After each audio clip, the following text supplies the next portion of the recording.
যারা আমার হেইটার্স আছেন, আমার বিরুদ্ধে ভিডিও মেক করেন ছোট ছোট 2 সেকেন্ডের 5 সেকেন্ডের গুলো একসাথে করে, তাদেরকেও আমি অন্তরের অন্তঃস্থল থেকে ধন্যবাদ জানাই। কারণ অন্তত আমার আলোচনাগুলো আপনি শুনেছেন।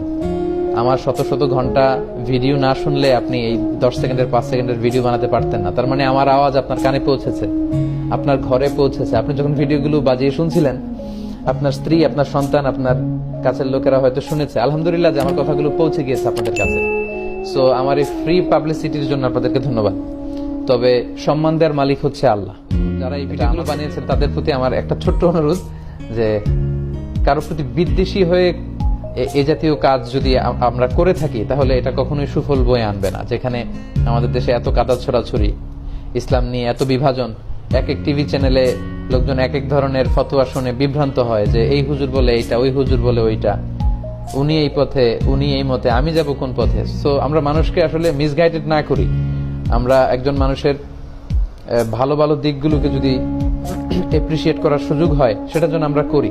আমরা যেন বিদ্বেষী না হই কারোর ব্যাপারে। হৃদয়কে অনেক প্রশ্ন করছেন, প্রায় 7,500 ভাই বোন আপনারা ইতিমধ্যে এই লাইভটিতে যুক্ত হয়েছেন। I love you all. আপনাদের সবাইকে আমি ভালোবাসি আল্লাহর জন্য। উহিব্বুকুম ফিল্লাহ। আমাদের এই ভালোবাসা শুধু যেন হয় মহান রবের জন্য, আমরা এই কামনা করি। অনেক অনেক প্রশ্ন করছেন, তো প্রশ্নের যে ধারা আমি দেখতে পাচ্ছি, এগুলো আসলে সারা রাত উত্তর করলেও শেষ হবে না। 2-1টি প্রশ্ন আমি একটু করে নক করার চেষ্টা করবো ইনশাআল্লাহ।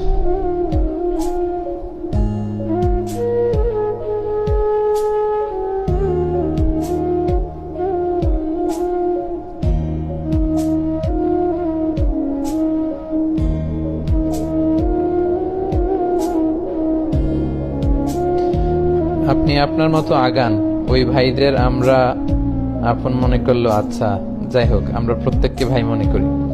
বিতিরের সালাতের ব্যাপারে আমরা বলেছি, প্রথমে 2 রাকাত, পরে 1 রাকাত পড়বেন, অথবা 3 রাকাত পড়লে মাঝখানে না বসে একেবারে শেষ বৈঠকে আমরা বসবো। এটা হচ্ছে বিতিরের সালাতের সহি পদ্ধতি।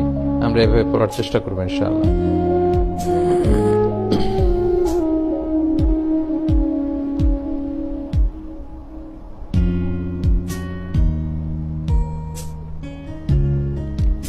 আমাদের কতটুকু পর্দা করতে হবে, পর্দার ব্যাপারে জিজ্ঞেস করেছেন।